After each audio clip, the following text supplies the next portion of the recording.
Muchas gracias. Buenos días a todos. En primer lugar, agradecerles su asistencia, porque como bien decía la doctora, un día sábado, con este clima, solo ganas de quedarnos acostados nos da, ¿verdad?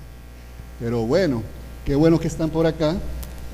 Y después de la excelente presentación del doctor Linares, que nos habló de la epidemiología, de los grupos de riesgo, de a quién debemos nosotros, sobre todo los colegas de médicos generales que están en atención primaria, a quién enviarles por lo menos una vez en la vida una prueba de antígeno en superficie de hepatitis B.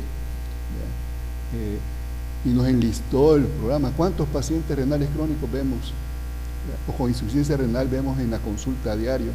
¿Cuántos pacientes diabéticos vemos en la consulta a diario? Hemofílicos pues ya son mucho menos, pero existen y ellos son los que tienen. O el programa interesante que el Ministerio de Salud tiene en los centros penales a través de la atención de los privados de libertad con la tamizaje de infección por VIH. Ya existe una infraestructura ahí. Lo importante es que también podamos utilizar esa misma infraestructura para poder tamizar a esta población reclusa que son de grupos de riesgo, ¿verdad? Pero bien, a mí me va a tocar hablar un poco de lo que es el tratamiento de la hepatitis B. Vamos a ver. Ok. Y va a ser una actualización del tratamiento de la hepatitis B, porque el tratamiento de la hepatitis B ha evolucionado. No tanto como pueda ser, y ya lo verán ustedes en el tratamiento de la hepatitis C, que hoy ya podemos hablar de cura de la hepatitis C. Pero el tratamiento de la hepatitis B puede llegar a controlarnos la enfermedad, de la hepatitis B crónica, por supuesto, llegar a controlarnos la enfermedad y evitar que una persona que sea hepatitis B crónica activa pueda terminar en una cirrosis hepática o en un cáncer sinoma hepático. En esta diapositiva vamos a pasar más rápido, pero cuando nosotros tenemos un paciente con hepatitis B crónica y que queremos evaluar su estado de manera rápida, pues nosotros vamos a enviarle los niveles de transaminasas a ese paciente. La carga viral, sabemos que es un virus DNA, por lo tanto, medir la cantidad de virus en sangre de esa persona por pruebas de biología molecular, ¿verdad?, es importante, ¿verdad?, porque vamos a ver en las indicaciones de tratamiento que el valor ese nos va a ayudar a determinar si es necesario o no el tratamiento de este paciente. Biopsia hepática hoy ya no es tan indispensable. Hoy es casi siendo, antes era la regla, ¿verdad?, que todo paciente que tenía que tener su biopsia hepática, pero sabemos que la biopsia hepática es un procedimiento invasivo que no está exento de ciertos riesgos. Y entonces, afortunadamente hoy hay ciertos exámenes no invasivos, ¿verdad?, elastografía hepática, ultrasonido, etcétera, que nos permiten, incluso también hay parámetros de laboratorio, ¿verdad?, que nos permiten clasificar el grado de fibrosis, ¿verdad?, que pueda tener ese paciente de su hígado y si hay presencia de cirrosis, etcétera, ¿no? Esos son datos sumamente importantes. Algo importante también en la evaluación, si vamos a iniciar un tratamiento, ya el doctor Melvin presentó aquella diapositiva. Yo me acuerdo cuando estaba en la carrera de medicina, que sí me costó mucho aprenderme todos esos famosos antígenos, era un dolor de cabeza. Bueno, cuando es antígeno positivo y que no sé qué y que no sé cuánto está infectado, etcétera, etcétera. Ustedes vieron ese cuadro, pero que Melvin lo presentó muy bien, resumido, ¿qué significa eso? Y antígeno es importante porque nos va a decir si está positivo, obviamente hay una replicación viral activa, y si otros parámetros se cumplen, lo más probable es que este paciente tenga una hepatitis B crónica activa, que se divide en dos grandes bloques, antígeno E positivo y antígeno E negativo. Y esto tiene implicaciones en cuanto al tratamiento. Por eso es importante que en la evaluación de un paciente que le vamos a iniciar un tratamiento sepamos de antemano si tiene una hepatitis B crónica activa, antígeno E positivo o antígeno E negativo. En algunos casos se vuelve necesario, sobre todo, bueno, en los países del primer mundo que tienen a disposición aparte de mucho dinero, la tecnología, pues a todo paciente que va a iniciar un tratamiento le mandan su prueba de genotipificación, su prueba de resistencia viral basal.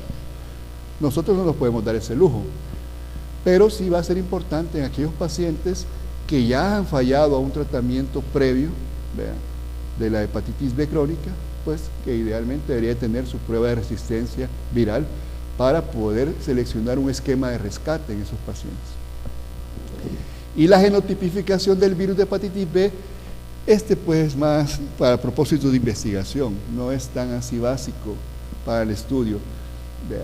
En hepatitis C es un poquito diferente, pero en el caso de la hepatitis B es más bien para estudios epidemiológicos, saber qué virus, qué genotipo de virus es que está afectando a la población, etcétera, etcétera. Bueno, esto lo voy a pasar porque ya el doctor presentó una lámina muy bonita y resumida del significado de los anticuerpos y los antígenos positivos. Ahí le voy a agradecer, doctora, que cuando lleve 25 minutos ahí se levante para yo saber cuánto tiempo tengo. Bueno, el doctor también les presentó una lámina donde hablaba la historia natural de la infección por el virus de hepatitis B, donde estaba la etapa aguda, la etapa crónica. Recordemos en esa lámina que nos presentó la etapa crónica, ¿vea? Y ahí tenemos que hacer grandes diferencias nosotros, ¿vea?, a la hora de ver si ese paciente es candidato a tratamiento. Debemos dilucidar si ese paciente no solamente es portador asintomático, que ya también él lo presentó, cómo se definía portador asintomático, y las características de los otros anticuerpos y antígenos, cómo le van a salir. Y la otra es, si nosotros descartamos, en base a ese tamizaje, de que el paciente no es portador crónico, porque recordemos que el portador crónico lo único que requiere es vigilancia, no tratamiento. Entonces, nos vamos al lado de la hepatitis B crónica, y ahí tenemos que saber si es una hepatitis B crónica activa antígeno E positiva o antígeno E negativa, y además saber en qué fase de la hepatitis crónica activa está, si está en una fase inmuneactiva o una fase inmunotolerante. Y aquí están las características más o menos del paciente con hepatitis B crónica inmuneactiva. El antígeno en superficie, por supuesto, está más de 6 meses presente. Vean. Por eso, ojo, sobre todo ustedes, si ustedes detectan a un paciente con hepatitis B aguda que le llega con ictericia y bla, bla, bla, por favor, ustedes tienen que enviarle 6 meses después de ese episodio de hepatitis B aguda un nuevo antígeno en superficie, cosa que no hacemos en la práctica diaria. ¿Por qué? Es cierto que 9 de cada 10 personas que sufren hepatitis B aguda se curan, pero hay uno que se puede volver portador crónico y desarrollar hepatitis B crónica activa. ¿Y para qué nos va a servir ese antígeno en superficie a los 6 meses? Porque si persiste positivo, ya entra ese episodio. Vean, ¿de acuerdo? Luego, hay que ver los valores de carga viral. Si es un paciente y cuando le mandamos la carga viral tiene más de 20.000 unidades internacionales por ml en un paciente antígeno positivo, o bien puede tener, o sea, más de 20.000 unidades de carga viral en pacientes antígeno E positivo, o tiene más de 2.000 en antígeno E, en pacientes antígeno E negativo. Vean. Además, cuando enviamos los niveles de transaminasas, los niveles son persistentemente o intermitentemente están elevados, porque otro dato muy importante, no sé si lo dijo Melvin en su charla, las transaminasas no son un indicador. No esperemos que un paciente con hepatitis B crónica activa mantenga siempre esperemos las transaminasas elevadas. Puede tener las transaminasas normales y tener hepatitis B crónica activa. Entonces eso no debe ser el parámetro único para evaluar al paciente con esto, ¿no? Y si nosotros le hacemos una biopsia hepática o resultados de exámenes no invasivos, ¿verdad?, que nos muestran ya un grado de hepatitis crónica con una fibrosis moderada severa, este paciente que tiene hepatitis B crónica activa, este es el que se debe dar el tratamiento, porque cuando usted lo ve, comparado con el otro que está en una fase tolerante inmune, ¿verdad?, en el grado de afectación del hígado es mínimo, ¿verdad?, los niveles de carga viral están elevados, ¿verdad?, pero en este caso nos podemos mantener en observación a este paciente y no iniciar un tratamiento. Ya vamos a ver según lo que dicen las guías de tratamiento de la Sociedad Americana para el Estudio de Enfermedades del Hígado. Pero eso es bien importante que a la hora de el tratamiento. Esta lámina es complicada, da dolor de cabeza solo verla, pero voy a tratar de resumirla rápidamente, que es el ciclo de vida del virus de la hepatitis B, porque nos va a servir para entender a dónde actúan los medicamentos. En primer lugar, el virus entra a través de un correceptor, así como ustedes se acuerdan del VIH. El VIH tiene un correceptor, que son los CD4 y otro sinnúmero de correceptores que hay ahí. En el caso de la hepatitis B, utiliza el NTCP, que le permite unirse al hepatocito. Una vez dentro del hepatocito se desnuda, ¿vean? Y queda con el core del virus, ¿vean? Con el DNA circular, ¿vean? Y para entrar a lo que es la membrana nuclear, ¿vean? Se quita la cápside, es la cápside, y se queda más desnudo todavía. Y se forma el DNA covalentemente unido circular, que significa estas CCC. No es Colegio Cristóbal Colón, es el DNA covalente circular, covalentemente unido. Ya después de cuando ya está el DNA circular, comienza un proceso de transcripción y se forman el proceso. Recordemos que los procesos de transcripción es que a partir de DNA se forma RNA tomando como templado el DNA. Se forman RNA, de ahí sale de la membrana nuclear y comienza el proceso de traducción o traslación, ¿verdad? En donde a través de estos RNA, ¿verdad? De estos cuatro, se comienza a volver a vestirse ese nuevo virus, esa nueva partícula viral.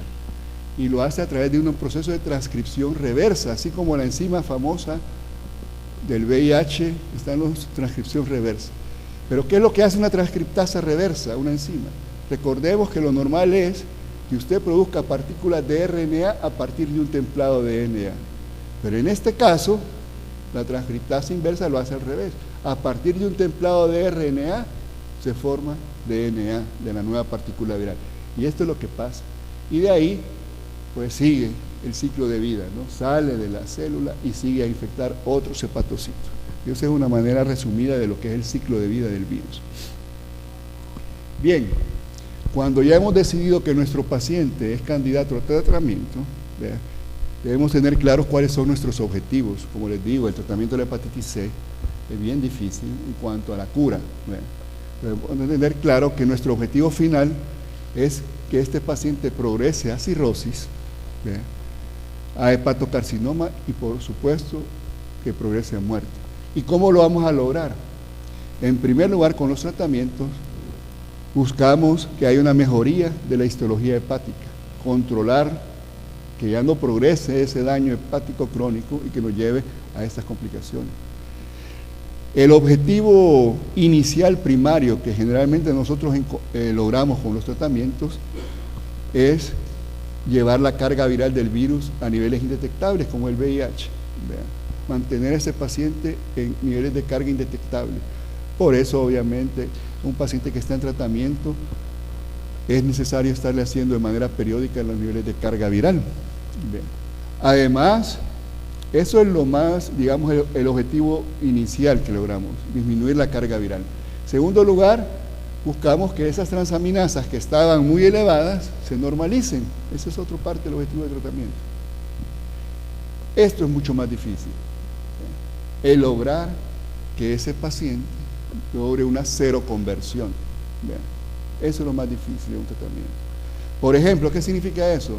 Si cuando iniciamos el tratamiento de la hepatitis B sabíamos que es un antígeno E positivo, lo que buscamos es que ese antígeno E positivo se pierda y desarrolle anticuerpos contra el antígeno E. Vea. Pero para llegar a esto, aquí dice anticuerpos contra el antígeno E. Pero para llegar a esto es bien difícil en un paciente con hepatitis B crónica. Vea. Y para llegar a esto, que ya casi nos dice que está curado el paciente, ¿ya? De que ha sido antígeno en superficie positivo y lo llevemos a la producción de anticuerpos contra el antígeno en superficie, es mucho más difícil. Y es sumamente difícil encontrar una cura al momento de este paciente, pero por lo menos con disminuirle la carga viral, con normalizarle las transaminasas y mejorarle la histología hepática a través del tratamiento, vamos a lograr impactar en esto, en prevenir, no en curar la enfermedad. Bueno, entonces, como les decía, no todos los pacientes que nos salen con antígeno de superficie positivo vamos a tratar. Hay que hacer una selección de quienes tratar. Y esto está basado en las guías del año pasado de la misma sociedad americana. Hay guías de la sociedad americana, o sea, los gringos, hay guías europeas, hay guías asiáticas, hay guías latinoamericanas, en fin, hay un montón de guías. Yo aquí les traigo por cuestiones de tiempo las guías americanas. Posteriormente ya con el crecimiento de AEBE ya vamos a tener nuestras propias guías, pero por el momento no lo tenemos. Entonces, ¿quiénes deben de recibir el tratamiento antiviral? Aquellos pacientes adultos con hepatitis B crónica activa en fase inmune, que ya sean antígeno E negativo o antígeno E positivo, para disminuir riesgos de complicaciones relacionadas al hígado. Además, otros factores que se deben de tomar para valorar si le damos o no tratamiento, hay otros factores, por ejemplo, la edad.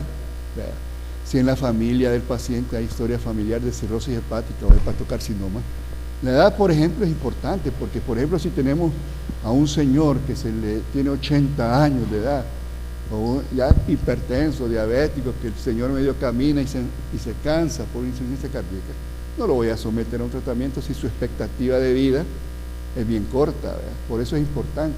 Diferente que fuera un cipote como nosotros, ¿verdad? Hay que darle tratamiento, ¿verdad? Pero esos son factores que se deben de involucrar. Si hay presencia o no de manifestaciones extrahepáticas, porque controlando las manifestaciones extrahepáticas vamos, y recuerdo un caso en el Seguro Social que desafortunadamente no pudimos darle tratamiento en su momento, pero era un hombre de mediana edad que debutó con una glomerulonefritis rápidamente progresiva, ¿verdad? Es decir, que era un hombre que tenía bien su función renal y de repente empieza a elevar la creatinina. Y a alguien se le ocurrió enviarle la prueba de hepatitis B y le salió positivo. Y era la hepatitis B la responsable de esa glomerulonefritis. Que si le hubiéramos dado el tratamiento en forma oportuna, ¿verdad?, hubiéramos evitado que ese paciente llegara a la insuficiencia renal crónica, ¿verdad?, porque por procesos administrativos que hay que hacer solicitud de compra y bla, bla, bla, todos esos procesos, llegó a insuficiencia renal y el hombre se quedó con insuficiencia renal crónica, ¿no? Pero ese tipo de manifestaciones extrahepáticas son indicación de un tratamiento también, aunque no tenga mucho que ver con las cargas virales que ya vamos a ver anteriormente. Y luego también, por ejemplo, pacientes mayores de 40 años que están en fase tolerante inmune, pero que su carga viral es bien elevada, más de 1 millón, ¿verdad?, y que nos habla por biopsia hepática o por los estudios que se hacen de no invasivos de valoración de fibrosis, que nos demuestre que ya hay una fibrosis o una necroinflamación significativa.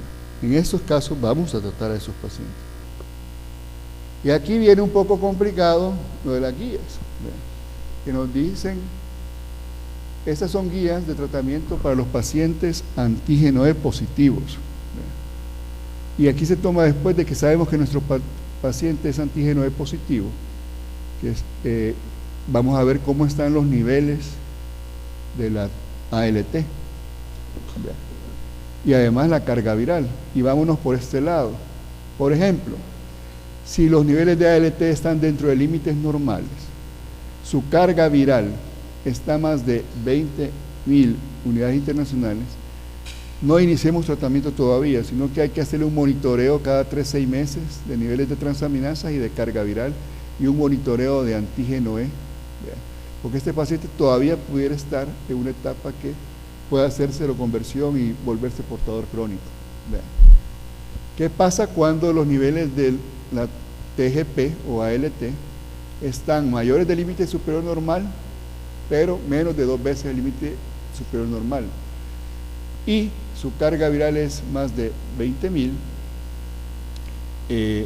deben de buscarse otras causas, ver si la elevación persiste, y especialmente si es mayor de 40 años de edad, y valorar el grado de fibrosis o de inflamación a través de los diferentes métodos que se utilizan para ello.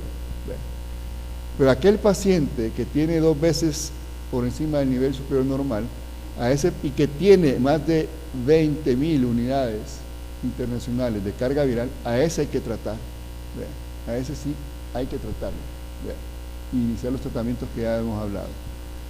¿Qué pasa si ese mismo paciente que tiene las transaminasas arriba de 2 veces el límite superior oscila entre 2.000 y 20.000? No es más de 20.000. A este paciente igual hay que evaluar, hay que hacerle un monitoreo, y si es mayor de 40 años de edad y las características que habíamos hablado anteriormente, pues, y si tiene un estado de fibrosis F2 o F3 o más de A3, hay que darle tratamiento, ¿no?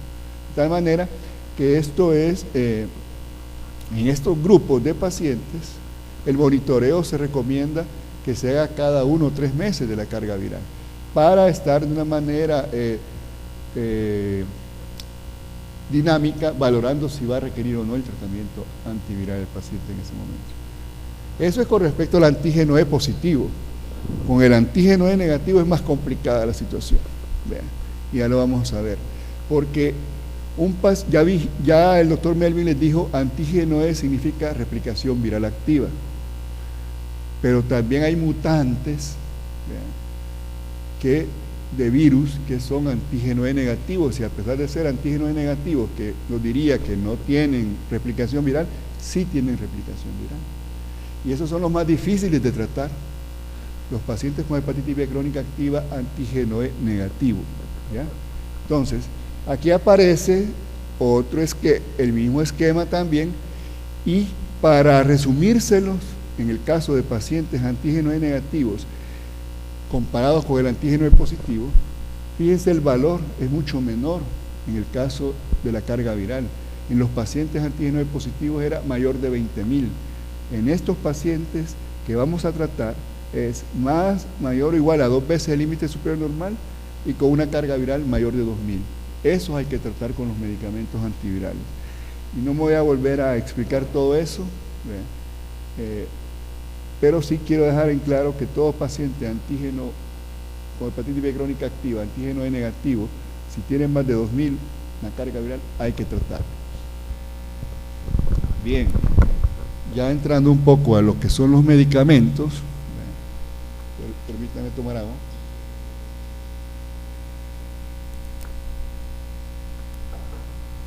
El tratamiento de la hepatitis B ha pasado por evolución. Desde no darles nada hace tantos años, a comenzar a ponerles interferón, pero el interferón no pegilado, en donde las tasas de conversión eran sumamente bajas, y, ¿cómo se llama?, a tratamientos hoy de ser tomados. Y vamos a hablar rápidamente. Estos medicamentos que ustedes ven acá ya son medicamentos que prácticamente ya salieron ya no se están utilizando. Voy a hablar un poco de estos. Y entonces, estos 3 primeros son análogos de nucleósidos o de nucleótidos, del virus de la hepatitis B, y este es el interferón pegilado. ¿Okay? ¿Cuáles son las ventajas? Aquí los pueden ver. La ventaja de esto es que es tratamiento oral. Son pastillas que se toman vía oral. Con respecto al interferón pegilado, es inyecciones subcutáneas con ciertos efectos secundarios, a veces se vuelven poco tolerables, pero aún en eso tiene su indicación el uso del interferón pegilado. La ventaja de estos 3 primeros es que tienen alta potencia viral, antiviral, y tienen una alta barrera genética a la resistencia, comparado con estos otros que fácilmente desarrollan resistencia el virus de hepatitis B. Y aquí rápidamente, si recuerdan el ciclo de vida, ¿dónde actúa el peginterferón? Prácticamente actúa en lo que es la respuesta inmune adaptativa. Actúa a nivel de lo que es la respuesta CD8, CD4, y ahí bloquea y mejora la inmunidad para lograr su efecto de tratamiento. ¿Dónde actúan los análogos de nucleósidos? En este proceso primero de paso a DNA con banda negativa. En este proceso de transcripción inversa y de encapsidación es donde actúan los inhibidores de la transcriptasa reversa, análogos de nucleósidos o nucleótidos. ¿Cuándo está indicado utilizar peginterferón o interferón pegilado? Vea. ¿Cuál es la dosis? Es una inyección semanal subcutánea de 180 microgramos. Vea. Y los niveles de la duración de la única ventaja que tiene los peginterferones es que es una duración finita del tratamiento. ¿Vea? Es decir, sabemos que solo le vamos a dar 48 semanas de tratamiento a ese paciente. ¿Qué son 48 semanas? 6 meses, ¿no? ¿Vea? 48 entre 4, ¿cuánto es? No, creo que es un año, perdón, un año. ¿Vea? El problema es la tolerancia. ¿Vea? La persona cuando se inyecta el interferón siente como que se le va a dar una influenza, o sea, se siente con dolores musculares, febrículas, malestar general, y entonces causa ciertos problemas. Además, hay que hacer una serie de evaluaciones, de exámenes extras para ver, porque estos pacientes pueden desarrollar problemas de la tiroides con el uso del peginterferón, desórdenes psiquiátricos también, etcétera. Entonces, son desventajas de esto. ¿Vea? Y la seroconversión del antígeno E positivo a antígeno E negativo anda alrededor de un 30%, ¿no? Entonces, eso es como le digo yo, la parte de las desventajas de esto, y la única ventaja que tiene es que es una duración finita. Si no nos respondió, pues con esas 48 semanas, con ese año de tratamiento, pues ya lo damos como fallido el tratamiento, ¿vea? Pero sabemos que vamos a terminar el tratamiento en un momento. Y el monitoreo puede desarrollar incluso pacientes con cardiopatía isquémica, no podemos utilizar eso porque le podemos desencadenar un ataque al miocardio, etc. Y aquí están los otros antivirales. Vea, el TAF, perdón,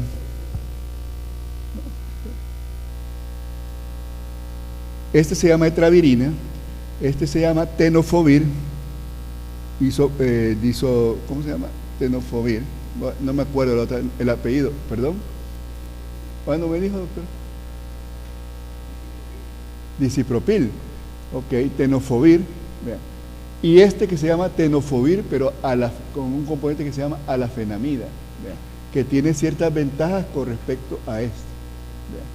Y que, por cierto, bueno, de los tratamientos que hemos estado dando actualmente han sido con tenofovir en el Seguro Social, pero esperamos que muy pronto, creo, doctora Montalvo, ya está incluido para el manejo del VIH, ¿va? Tenofovir alafenamida, ¿o no? Todavía no, porque estos dos medicamentos tienen acción contra el VIH y entonces se utilizan también para pacientes coinfectados. Esa es una de las ventajas. Y otra ventaja de la alafenamida, tenofovir alafenamida, es en cuanto al perfil de efectos secundarios comparados con el tenofovir. El tenofovir con uso crónico puede llevarnos a problemas óseos, a desarrollar una persona osteoporosis y más complicaciones relacionadas al problema óseo, como vemos. No sé si aparece en esto, no aparece en esta. O aquellos pacientes, el tenofovir puede llevarnos a una reducción progresiva de la función renal. Por eso es importante que estemos monitorizando la función renal, a diferencia del TAF, que disminuye ese perfil de efectos secundarios en los pacientes que lo toman en forma crónica. Las dosis aquí están. Y además es una dosis menor, ¿no? Siempre una al día. Y con cepas de virus que son resistentes, son activos estos medicamentos. Pero como les digo yo, pacientes con enfermedad ósea, sí son recomendadas las 3, pero este es el mejor, un paciente que ya tiene problemas de osteoporosis, etcétera, ¿no?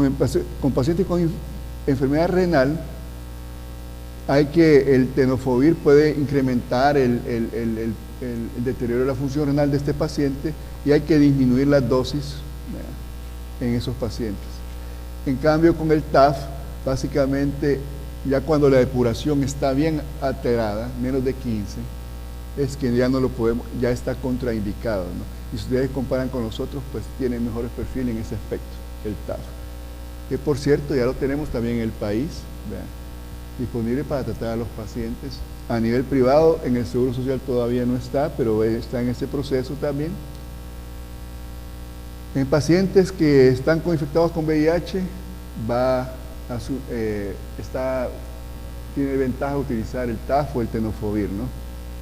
Y afortunadamente también los precios, por lo menos a nivel institucional, de los tratamientos, ya sea con tenofovir o con el tenofovir alafenamida, porque travivina no hay en el país, no voy a decir, vean, son sumamente accesibles, a diferencia de que si uno, incluso también, si mal no recuerdo, son también a nivel privado, los precios no son los precios que se dan en el primer mundo, vean, en Estados Unidos, vean, por ejemplo, vean, son mucho menores, vean, y fácilmente a nivel institucional pues se puede introducir estos medicamentos y le va a salir costo efectivo a las instituciones, llámese Ministerio de Salud, llámese Seguro Social, ¿no?